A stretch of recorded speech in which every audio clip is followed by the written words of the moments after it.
Učeničku stipendiju po konkursu grada Čačka ove godine dobilo je 15 učenika, a studentsku 86 studenata. Za ostvarene rezultate na republičkim takmičenjima i takmičenjima u sportu, 93 naših mladih sugrađana dobilo je jednokratnu nagradu. Grad je ove godine dodelio jednokratne nagrade za 27 brucoša, odnosno studenata prve godine fakulteta, koji su na prijemnim ispitima osvojili jedno od prvih 5 mesta na rang listi. Čestitajući učenicima i studentima na postignutim rezultatima, gradonačelnik Čačka, Vojislav Ilić, izrazio je zadovoljstvo što se nalazi u društvu najboljih mladih Čačana. I da kažem da je ovo 10.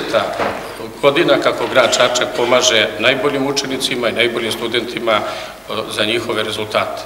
Ja bih želeo da zaista naglasim da bez podrške vaših roditelja i bez vaših nastavnika i profesora sigurno da ne bi bilo ovako dobrih rezultata, sa željom da postižete u buduće dobre rezultate, a posle završenog školovanja se vratite u svoj grad, da pomognete njegovom razvoju i da nađete ovde svoje mesto u interesu sigurno ove regije i u interesu Srbije. Biti stipendista grada je značajna nagrada i potvrda uspeha, ali i obavezuje za dalje rezultate, saglasni su najuspešniji učenici i studenti Čačka. Među njima i Marko Vučković sa prosekom 9,67 na Farmaceutskom fakultetu u Beogradu, Kristina Jevtović, koja na Kragujevačkom ekonomskom fakultetu ima prosek 9,50 i Anđela Šutić, učenica Čačanske gimnazije i srednje muzičke škole. Stvarno nisam očekivao da ću dobiti ovu pomoć, bez obzira na moj odličan uspeh i u srednjoj i u osnovnoj školi. Međutim, mnogo će mi značiti konkretno zbog knjiga, daljeg usavršavanja, onda sve neke troškove koje mogu pokriti ovom pomoći. Stvarno nisam očekivao i zahvaljujem se gradu Čačku na ovakvoj pomoći.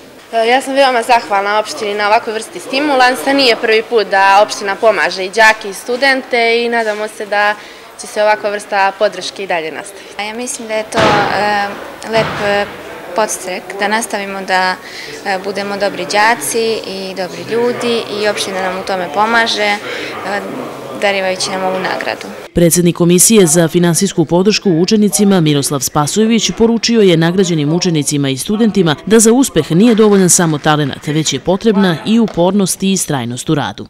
Danas u Srbiji možda više nego bilo kada u prošlosti potrebni kvalitetni stručnjaci i kvalitetno obrazovanje, a ne narativno, formalno, deklarativno.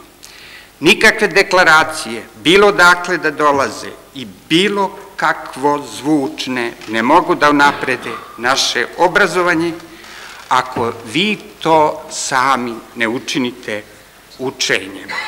Učenička stipendija ove godine iznosi 4.000 dinara, a studentska 7.000 i bit će isplaćivane u mesečnim iznosima u trajanju od 10 meseci. Jednokratna nagrada za učenike i studente iznosi 10.000 dinara.